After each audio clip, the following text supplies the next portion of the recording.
안녕, 민규쌤입니다. 자, 우리는 드디어 대단원 3, 서아시아의 여러 제국, 그리고 인도의 역사를 다룰 텐데요. 그 중에서도 주제 6에서는 서아시아 지역을 다루게 됩니다. 그리고 이슬람 세계 형성이라고도 되어 있네요. 그래서 단원명을 우리가 잘 보면 또 그 지역이 어떤 내용들로 구성되어 있는지 유추해 볼 수가 있다. 일단 핵심은 여러 제국이야. 서아시아에 여러 제국이 있었대. 단일 제국이 아니라 다양한 국가들이 등장했다라는 겁니다. 그러면 서아시아 지역에서 다양한 나라들이 등장할 수 있었던 배경은 무엇일까? 그걸 한번 살펴볼 필요가 있겠습니다. 그래서 요거 조금 더 살펴볼 거예요. 지도로. 자, 그리고 이 서아시아 지역이라고 하면 대략 이따 지도로도 볼 텐데 아라비아 반도, 현재 사우디아라비아를 비롯한 여러 나라들이 있죠. 그리고 아나톨리아 반도, 현재 터키에 해당합니다. 그리고 또 이제 우리 흔히 중동, 그래서 우리 메소포타미아 문명이 발전했던 이라크라든지 그 우측에 이란이라든지 이런 나라들이 서아시아에 해당하죠. 이 지역의 역사를 쭉 다루는 겁니다. 그런데 이 지역을 다룰 때 이슬람이라고 하는 종교를 빼놓고는 설명할 수가 없다라는 것이지. 그래서 이슬람교라는 것이 어떻게 만들어졌고 이슬람이 어떻게 전 세계로 확대되어 나갈 수 있었는지, 특히 서아시아 지역에 어떤 영향을 미쳤는지 볼 필요가 있다라고 하는 것이죠. 그래서 교과서 76부터 89의 많은 내용을 한 번에 다루는 것이 아니라 우선 큰 그림부터 그리고 가겠다라는 겁니다. 지도부터 보도록 하죠. 지도. 여러분들 기억날지 모르겠지만 세계사 처음 오리엔테이션을 진행할 때 세계 지도를 놓고 각 대륙과 바다, 여러 국가 이런 것들을 한번 써넣는 이런 시간을 가졌습니다. 자, 기억이 나야 해. 자, 그래서 오늘은 약간 복습 그리고 약간의 프롤로그 개념으로 지도를 한번 잠깐 보자는 얘기야.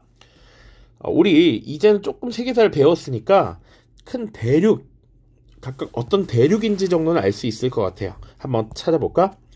크게 여기는 지금 3개의 대륙이 나타나 있다라고 보면 돼. 지금 왼쪽 위에 대륙이 바로 유럽이 되겠죠. 유럽. 그리고 그 밑에 큰 대륙 아프리카가 되겠습니다. 아프리카. 그리고 우리가 서아시아를 다룬다고 했으니까 아시아가 있겠지. 아시아. 그쵸? 그 중에서도 우리가 지금 여기 바로 중국인데 동아시아를 비롯한 여러 지역, 중국을 비롯한 동아시아 지역의 역사를 주로 다뤘습니다. 중국, 일본 이렇게 다뤘고요. 이제는 서아시아야. 그러면 아시아에 일단 조금 더 한정해서 보면 요 북쪽에는 어마어마하게 큰 요즘 핫 이슈라고 할 수 있는 러시아라는 나라 있고요. 러시아와 지금 싸우고 있는 우크라이나가 여기 있어. 우크라이나. 러시아 밑에는요, 이 넓은 영토를 가진 카자흐스탄이라는 나라가 또 있고요. 우리가 잘 알고 있는 인도 여기 있습니다. 인도. 보통 러시아와 인도 사이에 끼어 있는 이 아시아 지역을 보통 중앙아시아라고 표현해. 지금 그냥 일괄적으로 이렇게 동그랗게 그려볼게요. 이렇게 이 지역이 보통 중앙아시아다. 중앙아시아. 그러면 서아시아는 중앙보다는 서쪽이 있어야겠지. 그래서 대략 일단 동그라미로 그려보면 이 지역이 보통 서아시아에 해당한다. 물론 아프리카에 겹치는 이집트 빼고 여기가 서아시아야. 자, 그래서 대표적으로 보면 아까 얘기했던 아라비아 반도 있고요. 여기 아라비아 반도, 사우디아라비아를 비롯한 여러 나라들 있죠. 자, 그리고 여기 아나톨리아 반도, 현재 터키 지역에 해당합니다. 지중해 연안 여기도 당연히 해당되고요. 여기 현재 이란이라고 하는 나라가 여기 있습니다. 생각보다 크죠? 그리고 우리가 문명 단원에서 배웠던 두 강 사이의 땅, 여기 이라크 지역이거든요. 여기 지금 이라크 지역까지 포함하는 곳이 바로 서아시아다. 그러면 우리 여기서 메소포타미아 문명이란 걸 다뤘어. 어떤 지리적 특징을 갖고 있나요? 일단 두 강 사이의 땅이라고 하는 메소포타미아, 당연히 농경이 발달했고 비옥한 초승달 지대에서 농사를 이루면서 문명이 발생했죠. 지형적 특징으로는 다소 개방적인 지형을 갖고 있다라고 이야기를 했습니다. 기억이 나나요? 그래서 수메르인, 아카드인, 아모르인 계속 변화가 있어 왔고, 우리가 문명 단계에서는 아모르인이 세운 바빌로니아 왕국, 그리고 바빌로니아 왕국을 대표하는 왕 함무라비, 그리고 그가 만든 법전, 이런 내용들 다뤘습니다. 일단 개방적 지형에 위치한다라는 것이지. 그렇기 때문에 정치 변동이 굉장히 많아. 그리고 지금 보면 잘 아시겠지만 여기 아프리카랑도 통하고요. 아시아 지역, 동아시아와도 통하고요. 유럽 지역과도 통하는 지역입니다. 그러니까 이 서아시아 자체가 교통의 요충지야. 서로 갖기 위해 노력을 합니다. 이 지역을 장악하기 위해서 때론 유럽 세력이 비잔티움 제국 세력이 이쪽으로 영토를 확장해서 밀고 내려오기도 하고요. 나중에 이슬람 세력이 확대하면서 이 지역을 먹고요. 나중엔 뭐 여러 가지 이슬람 세력의 계승이지만 뭐 아랍인, 페르시아인, 심지어 나중엔 튀르크인, 터키 계열의 튀르크족이 이 지역을 장악하기도 하죠. 그리고 나서 지금 러시아도 이렇게 자꾸 내려오려고 하잖아. 대륙으로. 흑해 연안으로 내려오려고 하는 것. 러시아 세력도 지금 이 지역을 눈독 들이고 있는 것이죠. 자, 그래서 보시면 이 지역에서 굉장히 정치 변동도 많고 교통의 요충지기 때문에 충돌도 굉장히 많습니다. 그러다 보니 서아시아 지역에 여러 제국들이, 여러 나라들이 계속 변동이 생길 수밖에 없다. 그리고 이 지역에서 알고 있어야 할 또 하나의 내용은 우리나라는 딱 한반도라고 하는 한정된 땅의 국가가 계속 생겨나고 없어지고 생겨나고 없어지고 했기 때문에 고려가 없어지면 그냥 그 땅에 조선이 생기고 조선이 무너지면 일본이 식민지를 만들고 일본이 도망가면 한국이라는 나라가 생겨났는데 이 지역은 꼭 그렇지 않아. 일정하게 어떤 국가가 이 지역을 통일적으로 다스리지 못한다. 그러다 보니까 때로는 이쪽에 영향이 강했을 때가 있고요. 때로는 이쪽에 동아시아 지역의 영향이 강했을 때가 있고요. 때로는 유럽 세력의 영향이 강했을 때가 있다. 그리고 국경이 계속 뒤바뀐다. 계속 뒤바뀌어. 그렇기 때문에 굉장히 복잡하고 어려울 수 있습니다. 그거까지 감안을 해두어야 한다. 자, 여기서 우리가 큰 흐름을 이제 잡을 건데 이슬람교라고 하는 것도 우리가 다뤄야겠죠. 그러다 보니 자료 살펴보기 잠깐 선생님이 이렇게 만들어 놨어. 요거는 선생님 수업 시간에는 다룰 거고요. 영상에서는 깊게 하진 않을 건데 지금 여기 보시면 여러 나라의 국기를 가져왔습니다. 요거 오른쪽 거는 하나 어려울 것 같아서 아제르바이잔이라고 하는 나라의 국기이고요. 이 세 개의 국기의 공통점 보시면 달 모양과 별 모양이 있지. 이것은 이슬람교를 창시한 무함마드가 신으로부터 계시를 받을 때에 그날 밤 초승달과 별이 떠 있었다 라고 하는 것과 관련이 있는 겁니다. 무함마드의 계시와 관련이 있다. 별과 달 각각 문항에 맞는 답을 여러분들이 작성하시면 되겠습니다. 자, 우리는 개관으로 들어갈 겁니다. 개관. 큰 그림이야, 큰 그림. 그 중에서 우리가 이미 다뤘던 내용이 어디까지냐라고 하면 바로 여기까지. 여기까지는 우리가 문명 단계에서 다뤘습니다. 문명. 무슨 문명? 메소포타미아 문명과 이집트 문명으로 다루는 거죠. 그래서 보시면 수메르인, 아카드인, 그리고 그 뒤에 아무르인이 이 지역을 점령했고 그 지역에 세웠던 국가가 바빌로니아 왕국이다. 이 바빌로니아 왕국은 뒤에 또 한 번 등장하거든. 그래서 이것과 구분하기 위해서 고 바빌로니아라고 표현하고요. 이 바빌로니아의 대표적인 왕, 법전을 만든 함무라비 기억해야 된다라고 말씀드렸습니다. 함무라비 법전, 그쵸? 자, 그리고 지중해 연안의 문명이라고 해서 선생님이 페니키아와 헤브라이 다뤘어. 이 문명은 어디 있었나요? 잠깐 밑에 다시 지도 볼까? 자, 싹 다 지우고 너무 너저분하니까.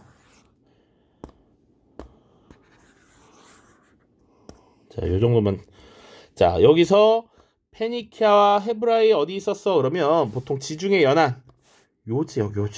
지중해와 맞닿아 있는 이 지역에서 문명이 발생했다라고 하는 것이죠. 페니키아, 히타이트, 헤브라이, 우리 선생님이 일외고사에서도 언급을 해서 출제를 했던 겁니다. 지금 지중해와 맞닿아 있는 이 지역이 지금 문명이 또 발생하고 있었다라는 것이죠. 여기, 그리고 메소포타미아 여기, 그리고 이집트 문명 이렇게 있죠. 자, 그래서 가장 밑엔 이집트가 있습니다. 이집트 하면 나일강 기억해야 되고요. 태양신 숭배가 특징이었지. 그래서 태양신 라, 그리고 그 태양신의 명령을 받드는 정치적 지배자 파라오, 이런 것들 기억해야 합니다.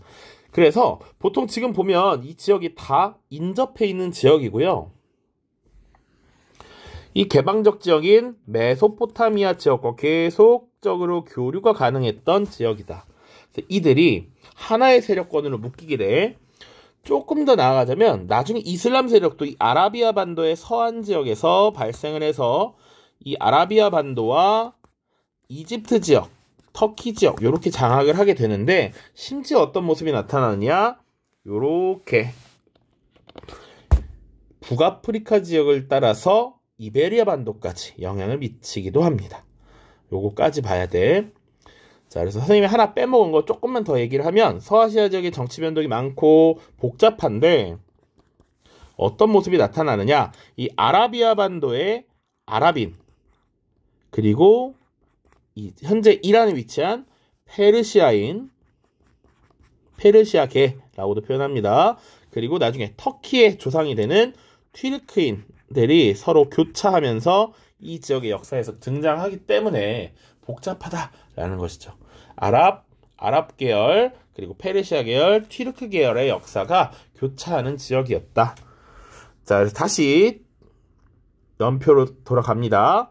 자, 이 역사가 어떻게 전개되느냐, 특히 헤브라이는 나중에 이스라엘과 유대로 분화된다. 북쪽 지역이 이스라엘, 남쪽이 유대, 이렇게 나뉘어지고요. 이런 문명들이 나중에 하나의 나라로 통합이 됩니다. 물론 여기 미세하게 보면 유대라는 나라는 아시리아에 정복되지는 않는데, 이 최초의 서아시아 지역을 최초로 통일한 국가 아시리아라고 하는 국가가 등장합니다. 이 아시리아 기억해야 되고요. 선생님 색깔로 좀 더 붉은 색깔로 되어 있는 게 출제가 되는 부분이라고 보시면 됩니다. 그 와중에 이제 아시리아는 사실 출제되지 않았는데 출제될 가능성이 매우 높은 국가이다. 이 아시리아는 철제 무기와 전차 등을 앞세워서 이 서아시아 지역을 정복했다라고 보시면 되고요. 피정복민에 대한 강압적인 통치를 펼쳤습니다. 그래서 이 국가가 오래가지 못하고 지방에서 반란이 일어나면서 다시 분열돼. 그래서 서아시아 지역이 리디아, 메디아, 신바빌로니아, 이집트의 4개 나라로 지금 분열이 되고 있다. 이것을 다시 통일한 나라가 바로 페르시아라는 나라인데, 뒤에도 또 페르시아가 나와서 아케메네스 왕족 페르시아라고 이름을 붙입니다. 선생님 수업 때는 좀 이게 너무 길어서 그냥 귀찮아서 A 페르시아, 뒤에는 S 페르시아 이렇게 부를 수도 있습니다. 자, 아무튼 구분은 해야 돼, 구분. 자, 그래서 아케메네스 왕족 페르시아가 다시 서아시아 세계를 통일하는데, 이 부분은 출제가 많이 되었던 부분이야. 근데 어렵게 출제됐을 때 어떻게 되었냐면, 바로 리디아를 무너뜨렸다 라고 하면서 페르시아인지 알아? 라고 물어봤어.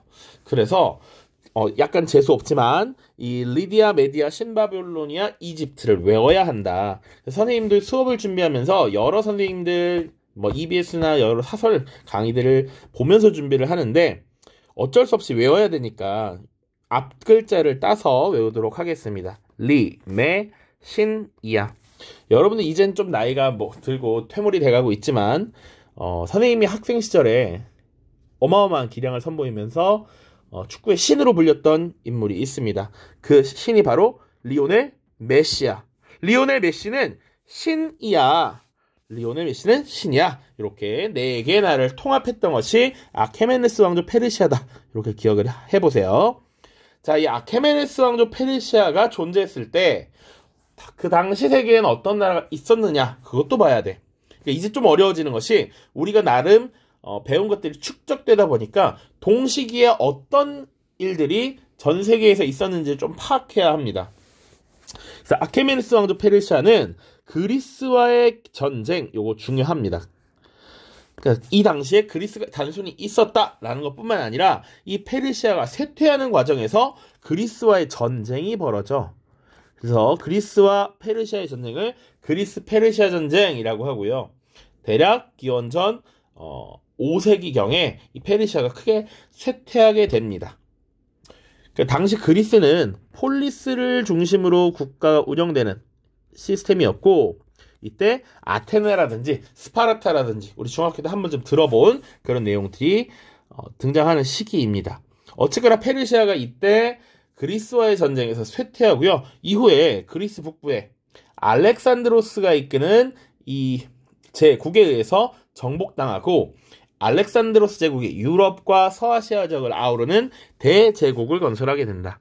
요거는 우리가 유럽의 역사를 다룰 때 다시 한번 언급을 할 예정입니다. 그러나 알렉산드로스 제국이 금방 무너지게 되고요. 그 뒤에 서아시아 지역을 점령했던 것이 호령했던 것이 파르티아라는 나라야. 파르티아라는 나라는 사실은 앞에 아케메네스 왕조 페르시아나 사산 왕조 페르시아에 비해 중요도가 낮다라고 여겨졌는데 2022년 수능에서 출제가 됐습니다. 그래서 굉장히 이제 무시할 수 없는 존재다.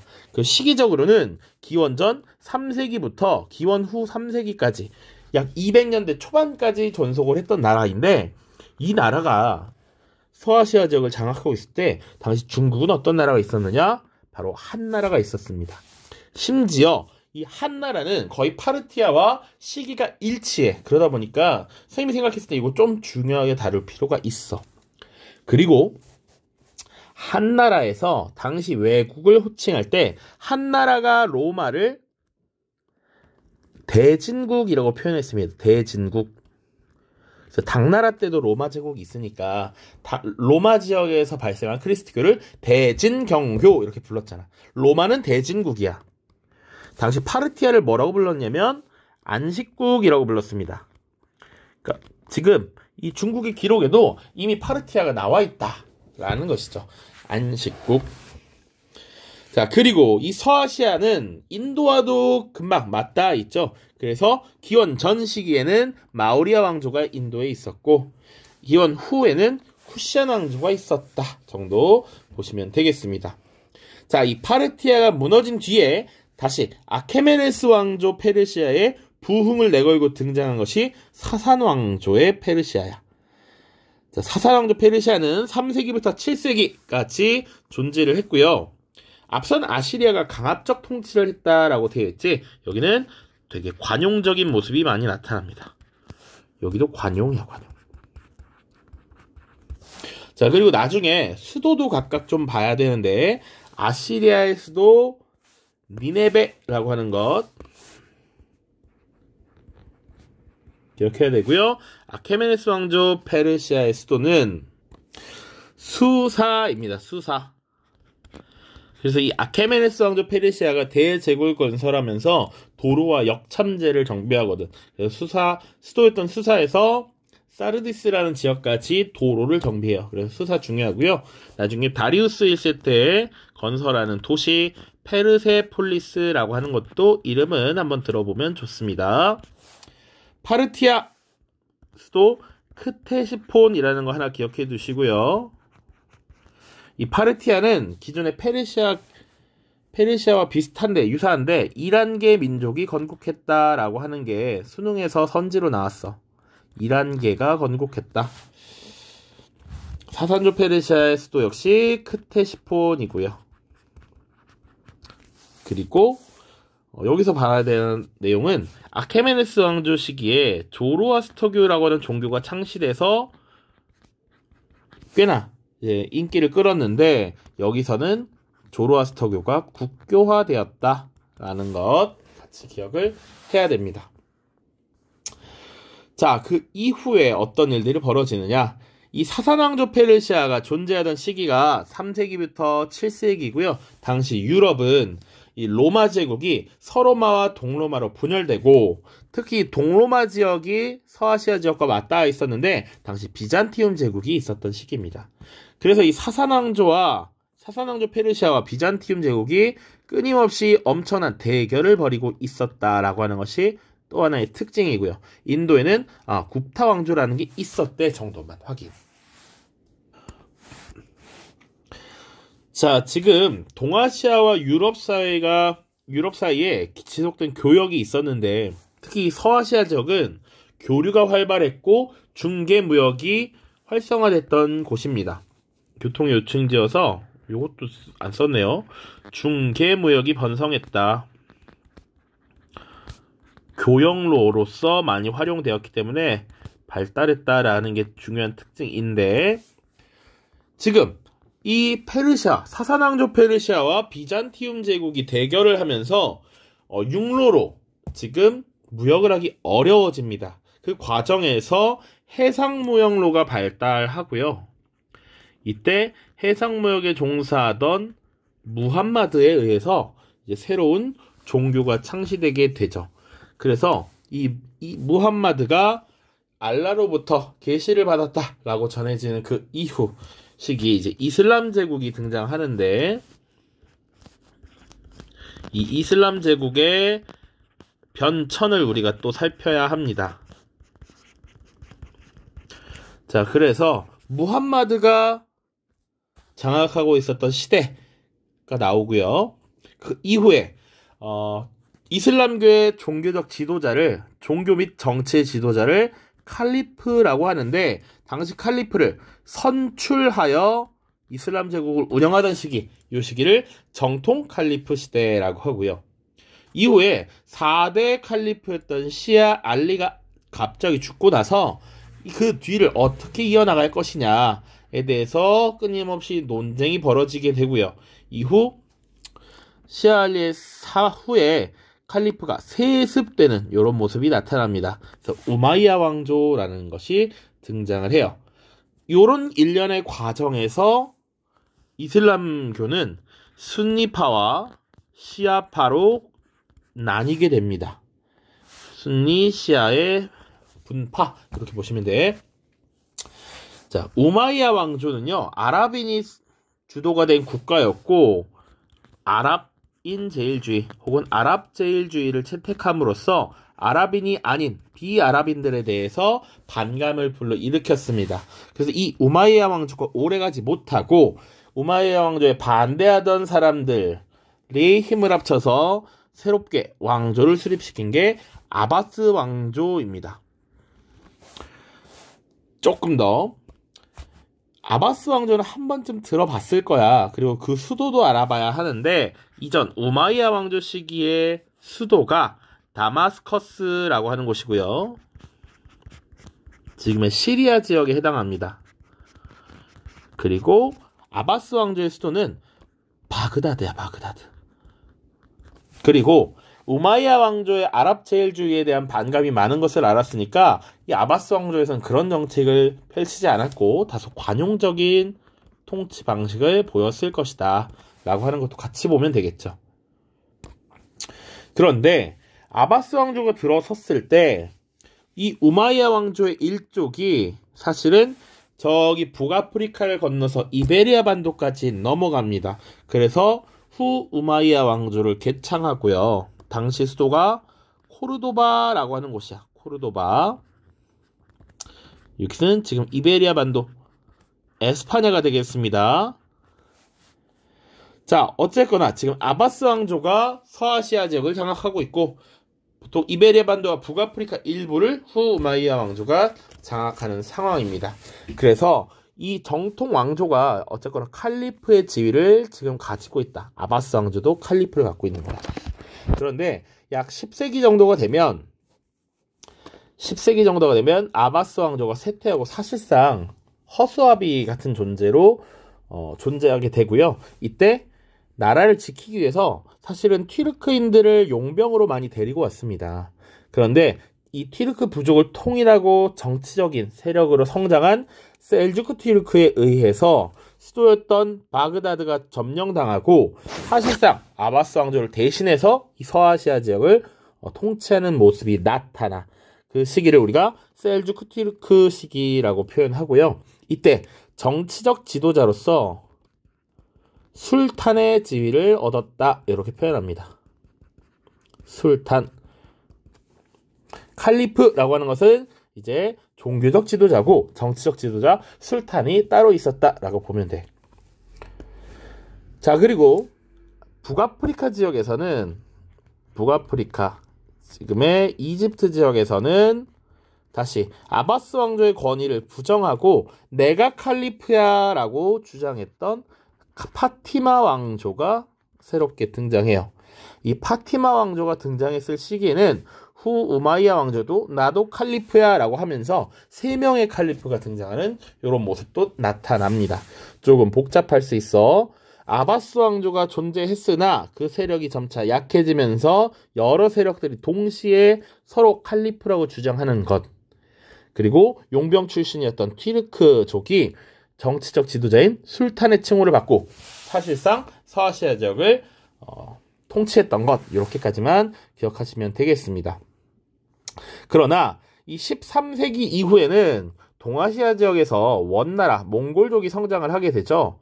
그러다 보니 원나라의 영향을 받아서 원제국의 일부분이라고 할 수 있지. 넓게는 울루스 체제였으니까 훌라구 울루스에 의해서 아바스 왕조와 셀주크 튀르크가 다 무너지게 되고요. 이 지역을 훌라구 울루스가 일부 통치를 합니다. 그 와중에 튀르크족의 일파였던 한 세력이 오스만 튀르크라고 하는 국가를 세우고 점차 성장을 하고 있습니다. 그래서 이제 13세기 이후 서아시아 지역의 패권은 서서히 성장하고 있는 오스만, 그리고 그 주변에서 새롭게 계속 나라가 생겼다가 변화하는 과정이 나타나는데 13세기 이후 훌라굴루스, 그리고 14세기부터 16세기까지 티무르 제국, 16세기부터 18세기까지 사파비 제국까지 보시면 되겠습니다. 되게 내용이 많습니다, 사실. 그리고 이 시기 주변과의 관계 보시면 역시 아바스 왕조 하면 반드시 기억해야 되는 거, 당나라와의 관계이죠. 751년 탈라스 전투 기억해야 돼. 그리고 유럽에는 여전히 비잔티움 제국 굽타 왕조가 있었고요. 13세기 이후에 여전히 비잔티움이 있었는데 이 비잔티움은 오스만 제국의 공격에 의해서 1453년 멸망하게 되고요. 유럽 각국과의 경쟁도 지속됩니다. 그러니까 지금 셀주크 튀르크 때도 그렇고 오스만 제국 때도 그렇고 유럽과의 전쟁이 지속적으로 벌어져. 셀주크 튀르크가 장악했을 때 십자군 전쟁도 있었고요. 나중에 14세기 지나서는 유럽 각국과의 전쟁, 여러 해전들도 나타납니다. 그래서 교황을 중심으로 한 유럽 연합함대와의 전쟁, 오스만이 승리했던 프레베자 해전, 오스만이 패배했던 레판토 해전, 그런 것들도 있고요. 19세기 이후에는 산업혁명 이후 성장한 제국주의 국가들에 의해서 오스만이 서서히 털리게 되는 과정까지 우리가 다루게 되겠습니다. 굉장히 많은 내용이고요. 선생님이 설명을 하고 있음에도 불구하고 여러분들 굉장히 복잡할 거라는 생각이 들어요. 요 부분은 뒤에서 다시 내용을 정리할 때 어떤 내용이 중요하지? 라고 하면 다시 찾아와서 보는 요런 정도로 활용을 하시면 되겠습니다. 자, 모두 고생 많았고요. 이제 본 영상에서 만나도록 하겠습니다. 안녕.